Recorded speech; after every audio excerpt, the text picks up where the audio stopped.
Layna had been invited to a party, which of course was very exciting. She'd decided what she was going to wear, got her mom to help choose a gift, and made sure she was all ready by midday, even though the party didn't start until 1 o'clock. And at 1 o'clock, Layna was stood on Sybil's doorstep, the invite and gift in her hands. "Hey, Layna," said Sybil as she answered the door. "You're the first one. Come on through." In the living room, Layna handed over the gift, which Sybil took gratefully, just as the doorbell rang. "That'll be someone else. I'll be right back," declared Sybil. She ran for the door, leaving Layna with a view of the backyard. It looked as if much of the party was going to take place out there, so Layna stepped into the sunshine and investigated the various balloons, party games, and birthday decorations on show. It wasn't an enormous backyard, but it certainly looked like it was going to be full of fun. Noise from inside signaled the arrival of the next group of friends. Then some adults. Some of Sybil's family arrived. Then even more friends clutching gifts and bags and birthday cards. Music started, the barbecue was fired up, and the games began. The space was full of laughter and smiles. During a rather hilarious game of musical chairs, Layna found herself on her behind on the floor, having missed the last available chair. Although she was disappointed, she'd enjoyed it immensely and decided now was a good time to go and get a drink. By now, Sybil's backyard was very busy indeed. There were so many people that it had all become rather crowded. In fact, it was so crowded that Sybil was struggling to remember which way to go to find the drinks. She gently pushed past two groups of people, feeling sure she'd quickly recognize where she was. But all she saw was yet more people. There were children she wasn't entirely sure she recognized, and adults she'd never seen before in her life. And all the time, the crowd of people became tighter, making it harder and harder to move. To her left, she could hear some tinkling music, so with no other direction to aim for, Layna decided to head there. She eventually popped out between two groups of grown-ups to find herself in front of a coconut shy. "Knock down a coconut to win a prize," said a particularly hairy man. Layna looked at the man, and then at the coconut shy. Earlier, she had been the first person out in the backyard, and she was quite sure there was no coconut shy when she looked round.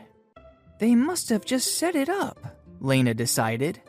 She took 3 heavy balls from the hairy man and took aim at the coconuts. The first ball missed. The second ball bounced off of the pole that one of the coconuts sat upon. It was the third ball that knocked a coconut clean off. "Congratulations, Layna," said the hairy man.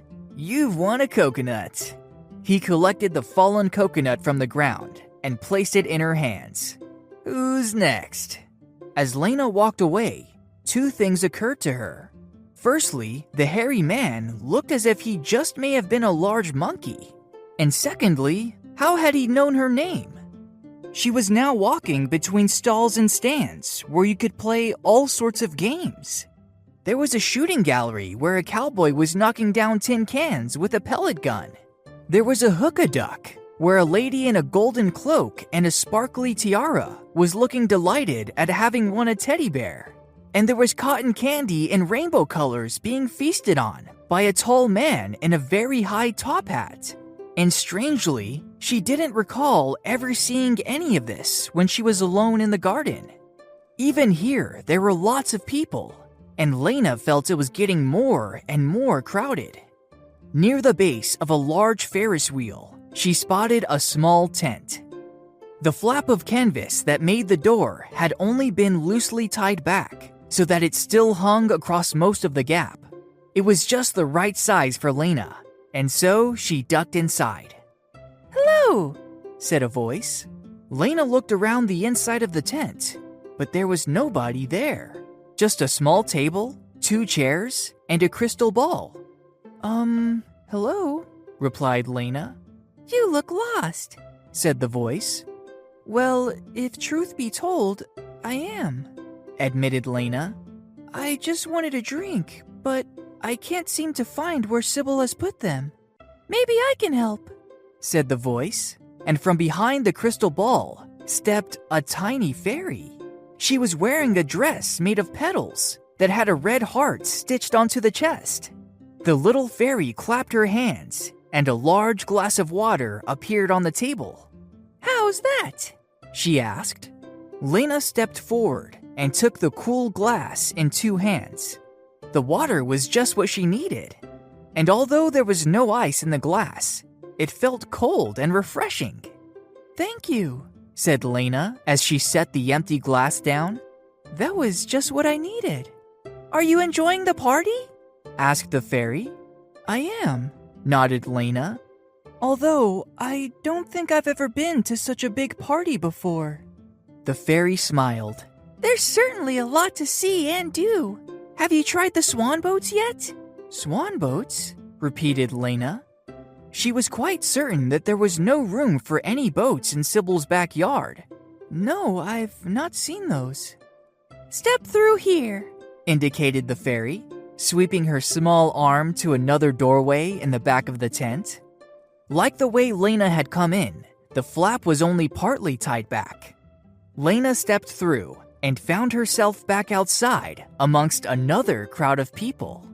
There were goblins eating sandwiches, a witch and a troll were laughing at a joke, a knight was slurping a soda through a paper straw, and most spectacularly of all, a giant and a giantess were posing for a selfie. But not a single one of them was stood upon a wooden boardwalk that stretched away in a straight line from the rear of the tent. Layna decided to follow it. She passed more and more people enjoying the party, some quite ordinary, and some just like characters from a fairy tale. At one point, just as the boardwalk began to slope downwards, 12 gnomes crossed the boardwalk in front of her, each enjoying a hot dog. The boardwalk was taking Layna to a lake where it continued out over the water for a short distance to make a pier. There were several swan boats out on the water, and 3 more tied to the pier, where a man waited. It was quite obvious to Layna that he was a pirate. So what do we have here then?" said the pirate as he scratched his pirate hat with a hooked hand. "May I have a go on a swan boat, please?" asked Layna. "Why, certainly. That you may. Step right aboard," said the pirate, indicating the first of the boats. Layna did just that, taking a seat and placing her feet on the boat's pedals. In front of her, the wooden neck of the swan boat rose up in a graceful curve. The pirate untied the boat and gave it a gentle push away from the pier with his wooden leg. "Have fun, Layna." Layna began pedaling to make the boat move forward and used a handle to steer the rudder. It was only when she got the hang of the boat that she realized the pirate had used her name. She pedaled for a while, passing a pair of elves in one, a scaly monster with 3 eyes in another, and a giraffe and a lion in a third. Soon she was out beyond all the other swan boats, but when she stopped pedaling, she realized the boat continued to move forward. "Oh dear," Layna said out loud. "I seem to be leaving the party behind." "Can I help?" asked a voice.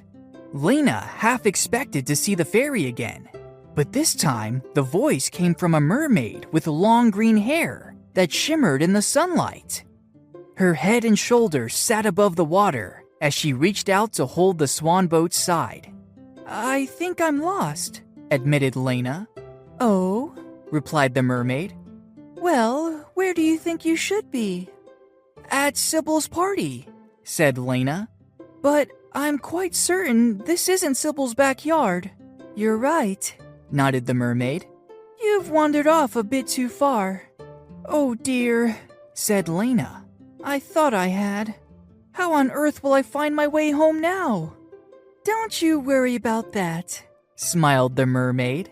"You're sitting on all the help you need." Layna wasn't sure what the mermaid meant until the head of the swan boat turned around and winked at her. Layna realized she no longer sat on a boat, but was resting on the back of a very large swan. "Can you take me home?" Layna asked. Of course I can, said the swan gently. Hold on to my feathers tightly. The swan spread its wings wide and rose up out of the water, beating them hard to gain height. Up and up into the sky they climbed. Down below, Layna could see the boating lake and the pier, where the pirate was talking to a wizard and his apprentice. She could see the boardwalk snaking up the hill through the crowd of people, and the giant and the giantess. She could spy the little tent beside the Ferris wheel, and the row of stands and stalls that began with the coconut shy. And she could see Sybil's backyard and the barbecue and the balloons. She could see the street where Sybil lived and the surrounding neighborhood, and before long, her own house. The swan circled out of the sky and landed in her front yard. Thank you, said Layna. That was fun. I'm glad you enjoyed it, said the swan. That wasn't all Sybil's party, was it? Layna asked. No, not all of it, confirmed the swan. That was a magical party. Not everyone has an invite to that one, but it looks like you do. Next time one of your friends invites you to a party, look out for us, won't you? I will, smiled Layna as the swan opened its wings once more and flew away. She looked down and realized she was still holding the coconut. Now I think about it, I'm going to Jack Gabriel's party next weekend. And when I go there, I'm going to have another go at winning one of these. And that's just what she did. In fact, that time, she won too. The end. So that you don't miss a single episode, just click that subscribe button.